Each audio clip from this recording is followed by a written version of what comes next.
Alhamdulillahirabbil alamin. Assalamualaikum warahmatullahi wabarakatuh. Selamat, semangat banget, luar biasa. Tepuk tangan dulu. Nah, gitu. Kita tuh hidup harus selalu semangat ya. Yang sebelah kiri dari mana?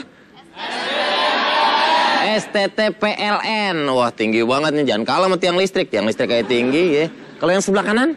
Great Muslimah Indonesia. Great Muslimah Indonesia. Waduh, cantik-cantik semuanya. Sehat semuanya? Alhamdulillah. Kita berusaha saling mengenal orang lain. Hati-hati mas, ingat istri di rumah lagi nyuci beras nungguin pulang kerja. Ya ingat, saya juga ingat sama istri, masa nggak ingat? Masa saya lupa sama istri saya. Ya maksudnya kan tak kenal maka ta'aruf. Iya itu dia tema kita malam hari ini ya. Ta'aruf masa nggak tahu? Temennya ta'u. Ta'aruf itu mengenal pribadi. Makanya tadi saya mau nanya ini sama Pak Ustadz. Bedanya apa ya? Tanya apa Den? Ada Pak Ustadz. Pak Ustadz nggak ketahuan datangnya, tahu udah ada di hati aku aja. Kita denger tadi kayak bukan buat saya tuh. Hah? Iya bukan itu. Buat saya. Itu Pak Ustadz, vokalis band. Oh gitu. Ya. Ta'aruf itu bahkan dipakai oleh Allah Subhanahu Wa Taala ketika menciptakan kita. Ketika menciptakan kita, Allah juga ta'aruf. Iya, jadi kuntu kanzan makhfiyan. Jadi Allah bilang, aku ini dulu kanzan makhfiyan. Aku adalah permata yang tersembunyi. Fakhalaqtu khalqan. Lalu aku ciptakanlah hamba-hambaku. Liya'rifani, untuk mereka mengenal diriku. Iya, Allah ciptain kita untuk mengenal dia. Dan apa Allah memperkenalkan dirinya? Bismillahirrahmanirrahim. Pertama kali Allah memperkenalkan dirinya kepada kita ketika kita membuka lembaran Quran, ternyata subhanallah, Bismillahirrahmanirrahim. Dengan nama Allah yang Maha Pengasih lagi Maha Penyayang. Ya Allah memperkenalkan dirinya kepada kita tuh seperti itu. Kalau secara bahasa artinya apa tuh Pak? Ta'aruf. Ta'aruf itu arofa kan, mengenal. Mengenal. Wazannya tafa'ulan, saling. Saling. Jadi ta'aruf, saling mengenal. Saling mengenal. Nah kalau kita kan. Tapi bukan saling maksiat loh, karena sekarang ini ta'aruf nih saling maksiat. Oh. Bukan ta'aruf lagi, tapi udah saling maksiat, nggak bener lagi. Kalau kan kita mendengar ada istilah pacaran. Beda nggak Pak? Beda. Ta'aruf sama pacaran? Beda. Oh, bedanya tulisannya. Pacaran itu depannya P, taruh depannya T. Itu mah nggak usah Ustadz Yusuf Mansur, anak TK juga tahu, Ustadz. Iya beda itu Ustadz. Beda. Iya. Oke nih, kita juga punya bintang tamu. Dia yang pertama ntar pasangan. Oh, sudah menikah? Sudah menikah. Subhanallah. Yang baru menikah tanggal 27 kemarin. Masya Allah. Kita tanya ntar proses pengenalan gimana. Iya, Terus iya. satu lagi seorang penulis yang prestasinya banyak Pak Ustadz. Kita undang yang pertama dulu ya. Yang penulis dulu Pak Ustadz. Penulis dulu. Kita undang penulis. Ini dia juga mendapatkan pasangannya melalui proses ta'aruf. Oh. Ini dia Ibu Elvi. Ya, nggak usah. Bila esok adalah akhir, pastikan cahaya jiwamu akan terus dan terus bersinar. Nih, Ma, udah orang paling topnya di dunia tulis menulis. Benar Pak Ustadz. Udah paling top udah. Inspiring. Hah? Masih belajar. Masih belajar aja 60 buku. Gimana yang Udah jago ini Pak Ustadz. makanya. Prestasinya Mbak Elvi ini termasuk ke dalam 500 tokoh muslim paling berpengaruh di dunia. Wow, subhanallah. Itu dari Royal Islamic Strategic Studies Center di Yordan. Subhanallah. 3 tahun berturut-turut, 2009, 2010, 2011. Subhanallah. Menginspirasi. 2012 saya, nggak mungkin kalau saya. Kan wanita paling berpengaruh, saya nggak mungkin masuk. Pak Ustadz. Oh iya. Bukan wanita. Muslim. Oh Muslim, bisa. Kita kan 506. Apa itu Pak? Ini 500 kan, kita 506, 507. Pasar Minggu mana itu 506? Kok pajak itu Pak Ustadz. Terus termasuk dalam anggota Majelis Sastra Asia Tenggara mewakili Indonesia.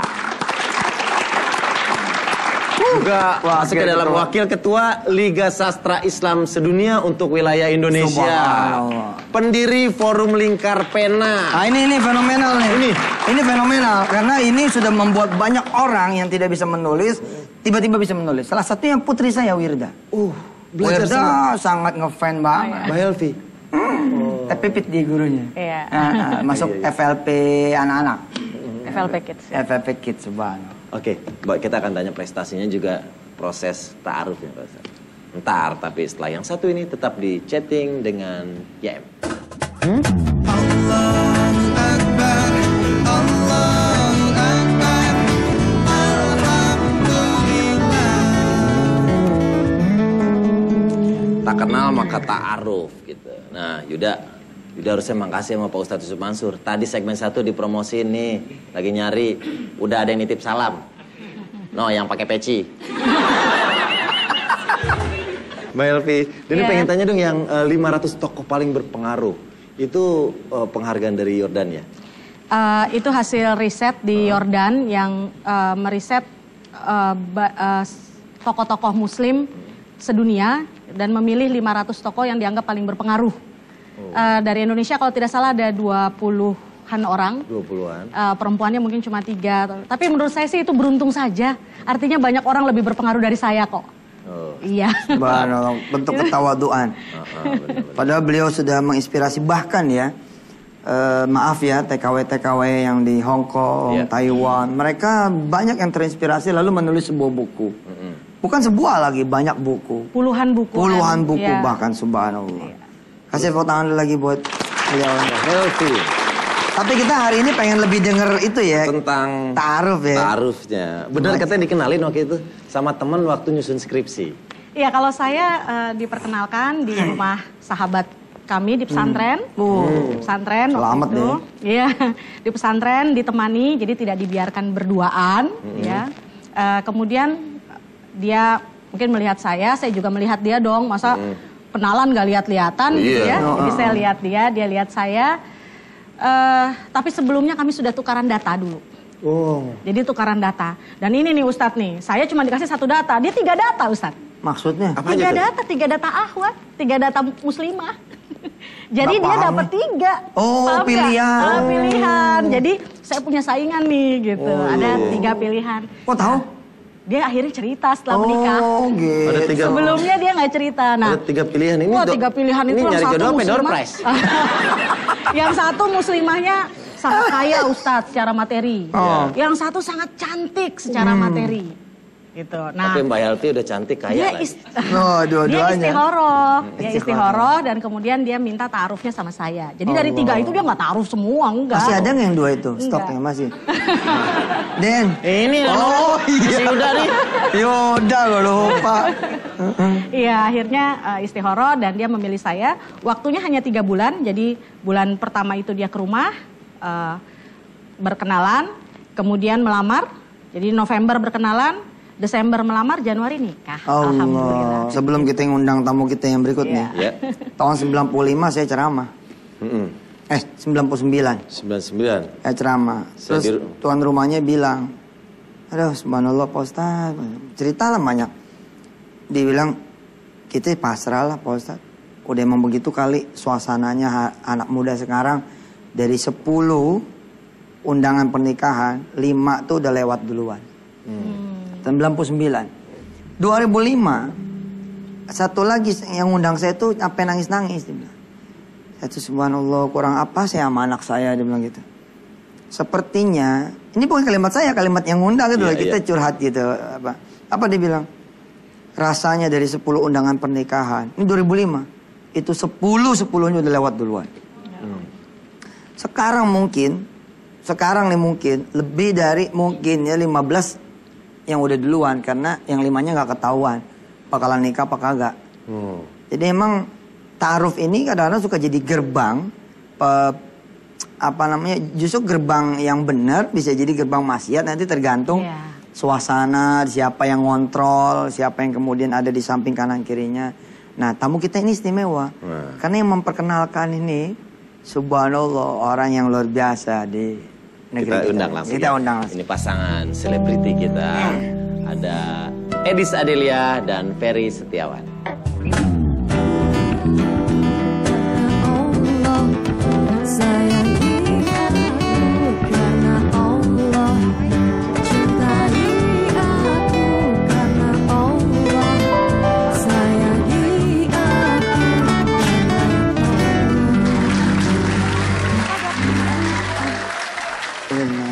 Mas Ferry Setiawan. Mas Ferry Setiawan. Di situ. Sama Edis Adelia. Yang kenalin? Yang mengenalkan Bapak Ali Maskur Musa. Oh iya, bener Ali Maskur Musa. Ya, jadi kebetulan Bang Din cerita begitu. Bapak Ali Maskur Musa sama Pak Din itu sahabatan waktu dari muda mereka sudah bersahabat. Tapi saya belum tahu kalau mau dikenalkan nih Denny. Jadi pertemuan pertama itu, nah ini skenario yang disampaikan Pak Ali Maskur luar biasa bagus. Jadi nah kita tahan dulu, sebagus apa skenario yang disampaikan? Tadi kita akan tanya sama Mas Ferry. Jangan kemana, tetap di chatting dengan IAM.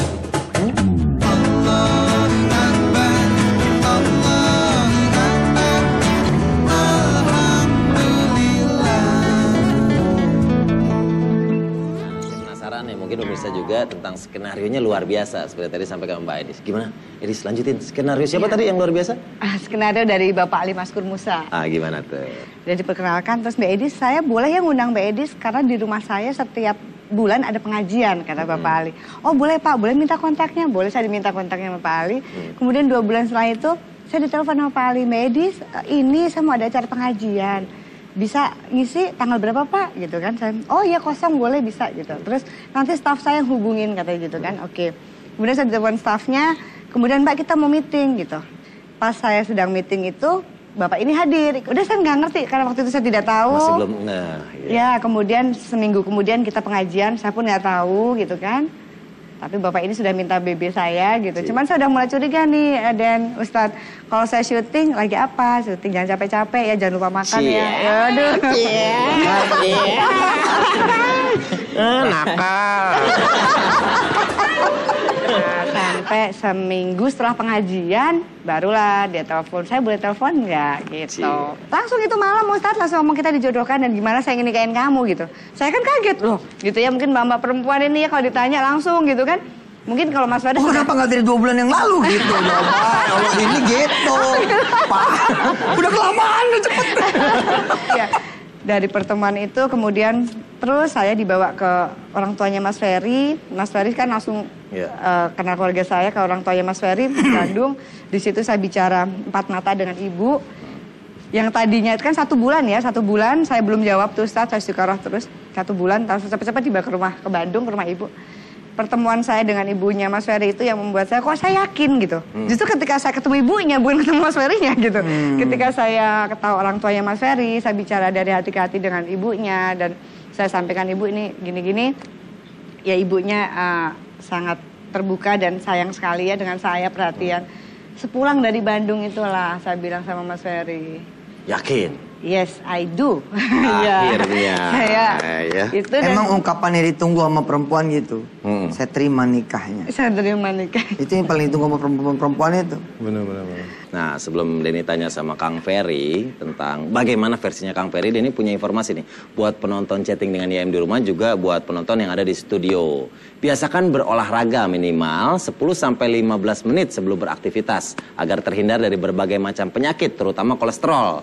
Karena kolesterol itu nggak punya tanda-tanda. Tiba-tiba jatuh, kena serangan jantung dan stroke. Nauzubillah min dzalik ya. Tapi jangan khawatir, sekarang sudah ada, ini dia. Omepros, suplemen sehat untuk menurunkan kolesterol jahat. Nah, dan menormalkan tekanan darah. Karena Omepros mempunyai kandungan omega 3, 6, dan 9. Omega 3-nya bermanfaat sebagai antioksidan, mampu mencegah terbentuknya radikal bebas yang merusak sel-sel otot jantung sehingga mengurangi resiko serangan jantung. Kandungan omega 6-nya bermanfaat menjaga kesehatan pembuluh darah sehingga mengurangi resiko serangan stroke. Sedangkan omega 9-nya efektif menurunkan kadar kolesterol LDL yang disebut sebagai kolesterol jahat dan meningkatkan kadar kolesterol HDL yang disebut sebagai kolesterol baik dalam darah. Jadi jangan salah pilih, hanya Omepros, suplemen sehat turunkan kolesterol jahat. Pemirsa tuh suka marah, suka banyak banget sih iklannya. terima kasih aja lah gitu kan. Alhamdulillah gara-gara iklan atas izin Allah kita jadi ada ya enggak? Bener. Tepuk tangan buat Om Epros dong. Iya. Ya. Oke, Mas Ferry, bener nggak tuh tadi ceritanya? Ringkasannya gimana itu, Mas? Pada saat awal sebelum dikenalkan, dia cuman panggil saya ke kantor beliau, terus saya menghadap, terus beliau bilang, saya mau mengenalkan kamu sama seseorang. Cuman seseorang ini artis, kata dia. Oh gitu, iya. Terus gimana Pak? Saya bilang, terus dia dia kasih tahu nama, nama Edis. Oh gini, iya. Terus jadi gimana nih Pak? Saya bilang kelanjutannya. Ya ntar dulu katanya. Jadi 2 bulan setelah itu baru saya dikenalkan. Tapi sempat cari-cari informasi. Dia yang nyari. Pak Ali yang cari, kasih saya. Oh, terima bersih. Iya. Dicariin Pak Ustadz datanya juga.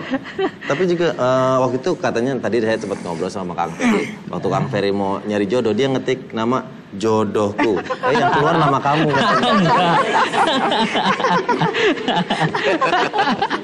Pak Ustadz tolong liatin. Oke, ntar kita akan ngobrol lagi sama Mbak Elvi juga. Tetap di chatting dengan ya.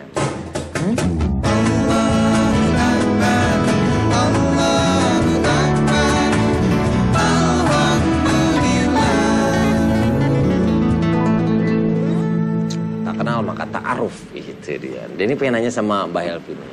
Mbak Elvi, waktu pertama kali ta'aruf itu udah ada cinta belum? Memang belum ada cinta. Jadi 7 hari setelah menikah Ustadz, saya jatuh cinta padanya Ustadz. Momennya apa itu? Iya, karena melihat kebaikan. Karena melihat kebaikannya, ternyata dia membangunkan saya untuk sholat malam. Sholat bareng-bareng, kemudian subuh dia selalu ke masjid. Itu suami idaman ya. Tahu gitu pas suaminya saya yang nikahin. Baik. Duhanya nggak pernah tinggal. Duhanya nggak pernah tinggal. Dari 18 tahun yang lalu ya. Iya, dan sampai sekarang Ustadz dia yang selalu membangunkan saya untuk sholat dan mengingatkan apapun gitu yang Ditanya, kebaikan. bisa masak enggak? Bisa nyuci enggak? Tenang, saya bisa. Kalau gitu kamu jadi suami, saya istrinya. Saya walaupun saya nggak, waktu itu saya bilang saya nggak bisa masak, saya seperti ini, tapi suami saya bilang begini, saya tahu kamu suka nulis dan kamu jago nulis. Saya ingin kamu berjihad untuk itu. Dengan terus buku menulis, ya? Menulis karena nggak banyak perempuan yang melakukan itu. Saya ingin kamu seperti itu. Biarlah yang Mbak Elvi dari muda ya emang nulisnya? dari SD kelas. Dari SD tepuk tangan lu buat beliau. Dan dipublikasikan ya dari SD. Iya. Saya biasa misalnya membelikan dia sesuatu, kemudian ngasih. Iya benar. Nah dia nggak pernah tuh ngasih bunga, ngasih coklat, gitu kan? Apa sih yang pengennya perempuan gimana sih? Nah paling kita belajar ya. Belajar deh nih. Iya belajar. Taruh sebentar. Coba. Pak Ustadz pengen tahu mau nambah Pak Ustadz? Enggak. Oh, buat nyenangin istri. iya, walaupun satu kalimat gitu ya. Istri demen saya ya. kalau misalnya bangun tidur, misalnya kalau mencium kening suami, dan kemudian saya bilang gini, alhamdulillah kamu adalah kebaikan terindah yang pernah Allah berikan kepadaku ya, seperti itu gitu. Bangun pagi itu enggak, woi bangun woi, enggak begitu. Iya bener. Iya kan? Enggak, karena masih banyak Pak Ustadz penonton di rumah, atau saya juga ada temen yang pengen menikah tapi ragu. Takut ntar Den, kenapa emang? Takut ntar setelah menikah gimana? Nafkahnya. Gimana gue nafkahinnya gitu, nggak usah takut.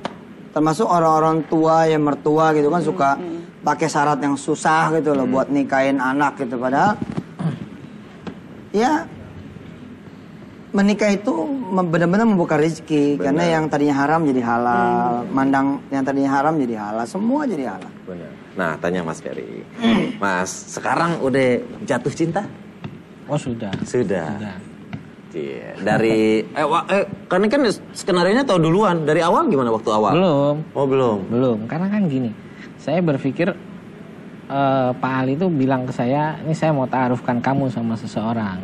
Gini. Oke, saya bilang. Jadi menurut saya definisinya ta'aruf itu kan apa ya? Kalau kita beli mobil, atau beli motor, kalau pacaran itu hanya mungkin mobil itu hanya dilihat dari luar. Kita lihat catnya bagus apa segala macam. Bodinya gini, ya. Nah, kalau ta'aruf itu menurut saya lebih kepada dalamnya. Bisa mesinnya segala macam. Interiornya. Itu yang kolongnya. Nah itu yang memang saya waktu awal. Ini orang bukan mobil. Istilahnya kan gini. Waktu awal saya sudah ke ini sama Edis tuh saya udah yakin? Sudah tanya lebih dalam tentang segala hal lah. Dan sekarang kegiatan sehari-hari di ya saya bekerja lah. PLN ya? Iya. Oh iya di PLN. Voltasenya tinggi. Iya. Jadi nggak usah lama-lama pacaran. Memang ta'aruf, jadi lebih baik dengan ditaarufkan oleh orang yang... Cinta dibangun setelah menikah. Cinta dibangun setelah menikah itu luar biasa. Bisa diupayakan. Cinta bisa tumbuh. Diupayakan. Bisa diupayakan. Jadi sekarang tuh kalau di mana-mana kita mau gandengan, kita mau apa, suami istri kok, ya kan? Kalau kita mau apa, jadi halal tuh lebih indah kalau ketika sudah menikah gitu. Halal tuh lebih indah terus menikah. Oke, sekarang kita kasih kesempatan buat jamaah yang ada di studio. Ada yang mau tanya? Silakan. Nama? Ya, nama saya Nanda Prasetyo dari STT PLN Jakarta. Saya ingin bertanya kepada Bu Selvi. Ya. Bu Elvi. Bu Elvi. Bagaimana kiat-kiat Rasulullah waktu bertaaruf dengan istri-istrinya? Kemudian yang kedua, bagaimana menumbuhkan rasa itu sebelum kita menikah pada selama ta'aruf gitu? Bagaimana kita menimbulkan rasa cinta mengupayakan. Kita? Mengupayakan. Jawabannya kayak 7 segmen. Iya. Makasih. Assalamualaikum warahmatullahi wabarakatuh. Makasih ya. Waalaikumsalam warahmatullahi wabarakatuh. Pertanyaan mahasiswa itu memang cerdas. Oke, sebelah kanan. Sebelah kanan silakan. Ini dari Great Muslimah Indonesia. Assalamualaikum warahmatullahi wabarakatuh. Waalaikumsalam. Gini Ustadz, kan tidak semua proses ta'aruf berjalan lancar ya. Ada juga yang mungkin gagal dalam perjalanannya.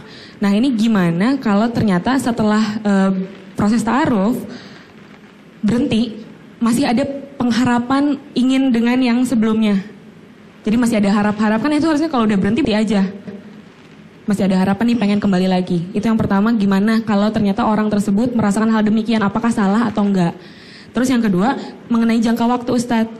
Kalau misalnya sudah proses ta'aruf lalu tidak berhasil, apakah ada jangka waktu tertentu untuk orang tersebut ta'aruf lagi?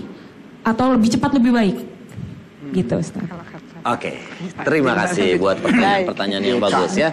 Kita simpan dulu Pak Ustadz, kita masih ada satu segmen terakhir. Sekaligus nanti kita jawab pertanyaannya, kita lanjut lagi dengan doa. Tetap di chatting dengan YM.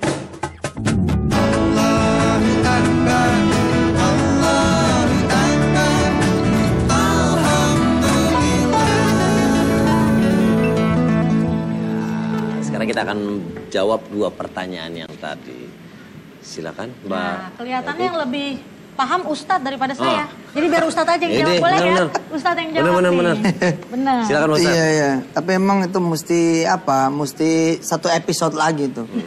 Karena emang kisah ta'aruf pertamanya Rasul sama Khadijah itu begitu luhur, agung, dibangun dari ketertarikan seorang Khadijah terhadap figur seorang anak muda yang jujur, cerdas, dan bla bla bla ya. Saya kira nggak cukup kita waktunya di segmen 5 ini. Nanti insya Allah kita akan simpen pertanyaan itu untuk episode yang ke depan insya Allah. Nanti termasuk bagaimana ta'arufnya Imam Ali ya dengan Fatimah. Itu kan juga subhanallah itu loh. Itu kisahnya luar biasa juga Pak. Kisahnya luar biasa. Bagaimana ya Imam Ali membangun rumah tangganya dengan Fatimah menjaga rumah tangga dengan Ali. Wah penuh dengan pesona insya Allah. Saya kira ini menarik untuk dikembangin ya. Jadi skripsi ya. Iya. PLN urusannya apa coba? Iya. Oke, terus pertanyaan ada satu lagi tadi, ada 2 pertanyaan ya. Apa yang kedua ya, gue lupa tuh. Langsung udah beda. Oh iya, sebelah kanan. Silakan. Oh yang kedua dari Mbak Feby ya? Mbak Feby silakan. Iya jadi tadi, masalah kalau udah deket atau ta'arufnya selesai ternyata masih ada rasa gini, ta'aruf tuh nggak ada beban fikih. Di ta'aruf nih nggak ada beban fikih. Yang ada itu beban fikih itu kalau sudah khitbah. Iya betul. Nah kalau sudah dilamar baru ada konsekuensi fikihnya. Nggak boleh diselang, nggak boleh didahului dan selanjutnya. Bahwa ketika dita'arufin terus dia bilang ya ada ta'aruf yang kedua dengan orang yang kedua, ta'aruf ketiga dengan orang ketiga, itu nggak masalah gitu. Karena belum ada janur kuning misalnya gitu. Ya selama ta'aruf itu dipergunakan untuk istikharah, untuk apa gitu. Dan memang sebaik-baiknya yang memperkenalkan adalah Allah. Ya, sebaik-baiknya yang memperkenalkan itu adalah Allah. Nanti Allah yang cariin momennya. Biasanya kalau Allah udah yang cariin momennya tuh suka ketemu aja gitu. Gak sangka-sangka ada dia. Ke musola ada dia lagi gitu. Terus ke swalayan dia lagi. Kemana-mana ada dia gitu. Karena Allah yang mernain itu. Dan kalau Allah sudah ngenalin, umumnya langgeng gitu. Dan kalau orang percaya ada yang memperkenalkan sebenarnya, siapapun yang mengenalkan sesungguhnya adalah Allah, maka dia akan menjaga ketarufannya itu sampai nanti hubungan suci itu terjadi setelah akad nikah. Subhanallah. Insya Allah didoain ya. Masih banyak anak-anak muda Indonesia yang mudah-mudahan menjaga. Insya Allah. Amin. Itu yang tadi Pak Ustadz. Ini terjadi masih saya Pak Ustadz. Mau kesini ketemu. Kesini ketemu lagi. Tanya emang dia anak kembar 5 Pak Ustadz. Kembarannya. Iya kalau bohong ber-5. Nah, satu pertanyaan terakhir nih buat Mbak Elvi, Edi sama Kang Ferry. Kenapa teman-teman di sini semua yakin dengan ta'aruf akhirnya menjalankan itu? Kalau saya yakin karena jodoh rezeki memang sudah diatur oleh Allah. Dan saya yakin semut aja ada jodohnya. Masa saya nggak punya jodohnya? Kalau nggak dapat jodoh di dunia, insya Allah Allah siapkan nanti di akhirat. Jadi keyakinan terhadap itu. Dan saya yakin memang. Yaudah dengerin kalama semut.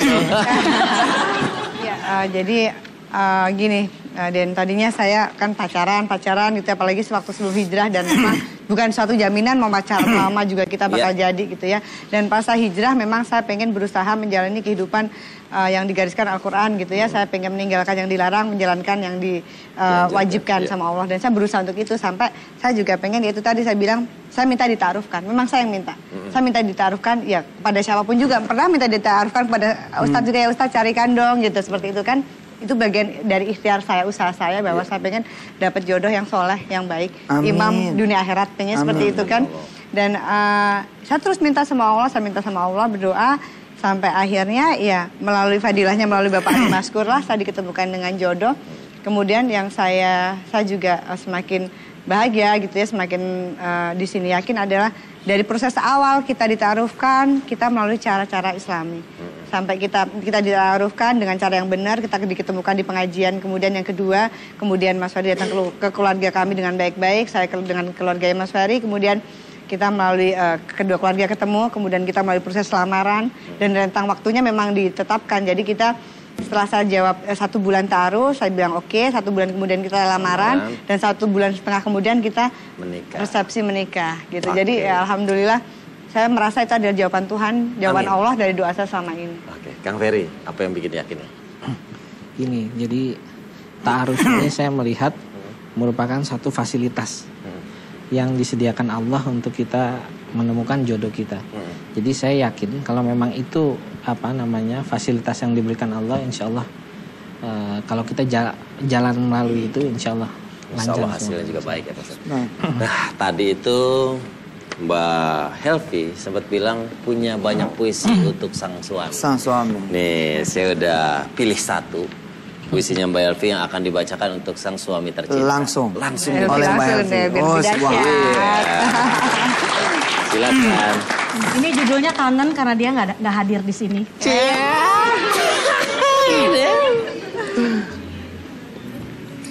Kangen.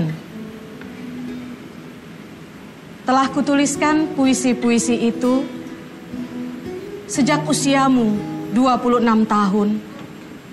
Ketika pertama kali kita bertukar senyum pada jarak pandang yang begitu dekat. Kau ingat saat kubisikkan mungkin aku tak perlu matahari, bulan atau bintang lagi. Cukup kau cahaya yang dia kirimkan untukku. Dalam banget nih. Apa kau masih menyimpan puisi-puisi itu? 18 tahun kemudian, aku masih menikmati mengirimimu puisi. Hingga hari ini, aku pun menjelma hujan yang enggan berhenti di berandamu, bersama angin yang selalu kasmaran. Kau tahu, luar biasa. Aku masih saja menatapmu dengan mataku yang dulu. Lelaki sederhana berhati samudra yang selalu membawaku berlabuh padanya. Pada berkali masa, kau pernah berkata, Aku tahu, aku hanya ingin menikahi jiwamu selalu. Sangat indah, subhanallah. Luar biasa. Dahsyat, Mas. Saya keringetan tangan saya. Iya. Bener keringetan Bang, itu. bikin puisi dong buat istri pulang. Iya. Ustaz, saya boleh nyampein puisi nggak buat istri saya? Boleh. Boleh, coba. Kangen. Kok kan? Di saat kangen, aku tak bisa berkata apa-apa. Betapa aku merindukanmu seperti aku merindukan napasku. I miss you.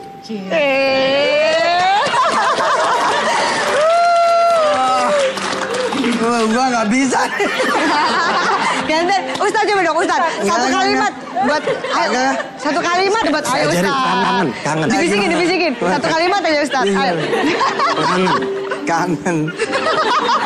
Terus. Kangen gitu loh. Emang sekarang ini saya lagi kangen sama seseorang. Nah, kangen. Sama siapa ya? Untuk istriku. Lo bisikin yang bener dong. Oh iya deh. Bisikin yang bener. Kangen. Kangen itu lagunya Dewa 19.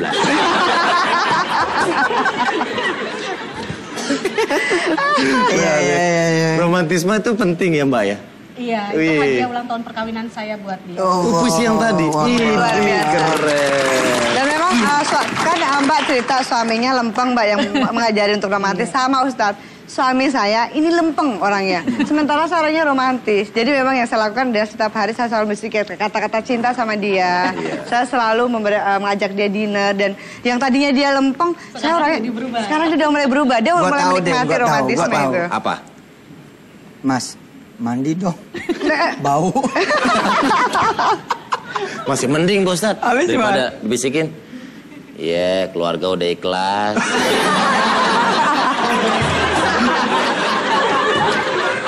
Ya maksudnya kalau mau berangkat kerja ya kerja gitu. Iya. Ternyata saya menyadari sekarang, saya ternyata kurang romantis ya. Harus romantis Ustaz. Iya. Enggak lebay itu, enggak lebay ya? Enggak, Kan asal ikhlas sama ya. pasangan kita, Asal Pak tulus Ustadz. jangan gombal Ustaz. Kan sama pasangan kita nggak apa-apa Bos Ustadz. Iya, benar. Tadi saya baru BBM istri saya. Mi, ada yang lupa nih. Lupa apa? Aku lupa kalau aku belum bilang sayang sama kamu. Ustadz kesimpulannya apa ya? Buat ta'aruf kita. Kayaknya ada yang bersedih Den. Kenapa? Di luar sana. Di luar rumah kita ini. Karena merindukan seseorang yang datang ke rumahnya. Merindukan seseorang yang didatangkan juga ke rumahnya. Sepertinya malam ini kita khususkan berdoa buat mereka yang belum menikah. Mudah-mudahan segera menikah dengan seseorang yang bisa menjadi imam sholat malam. Amin. Yang bisa menjadi imam sholat subuhnya. Amin. Menikah dengan seseorang yang bisa memasakkan dia untuk sahurnya. Dan mungkin untuk berbukanya. Seseorang bisa saling menjaga hatinya. Mudah-mudahan Allah mempertemukan semua yang belum berjodoh dengan jodohnya. Amin. Dan menjaga rumah tangganya. Mudah-mudahan rumah tangga sakinah mawaddah warahmah. Mudah-mudahan Allah juga menakdirkan seseorang menjaga kehormatan dan kemuliaannya. Hingga Allah yang menjadi saksi pernikahannya. Rabbana atim lana nuran. Ughfir lana innaka ala kulli syai'in qadir. Hasbunallahu ni'mal wakil. Ni'mal maula wa ni'man nasir. La haula wala quwwata illa billahil aliyyil azim. Walhamdulillahirabbil alamin. Amin ya rabbal alamin. Terima kasih. Kita ucapkan buat tamu-tamu kita. Mbak Helvi terima kasih buat kisahnya. Terima kasih ya. Puisinya saya pinjam dong. Iya. Bukunya deh Ustaz. Nemu gue ganti jadi istri gitu. Iya. Ganti kata-katanya dikit Ustaz. Iya. Siap. Edelia terima kasih, Kang Ferry terima kasih juga buat semua jemaah yang udah hadir. Kita ingetin chatting dengan YN setiap hari Kamis dan Jumat jam 9.30 malam, setengah 10 malam sampai jam setengah 11. Terus ada juga wisata hati setiap hari jam 5 subuh. Denny Cagur mohon pamit dan Bapak Ustadz Yusuf Mansur. Kita dengarkan persembahan terakhir dari Toto Alkid and Friend. Assalamualaikum warahmatullahi wabarakatuh.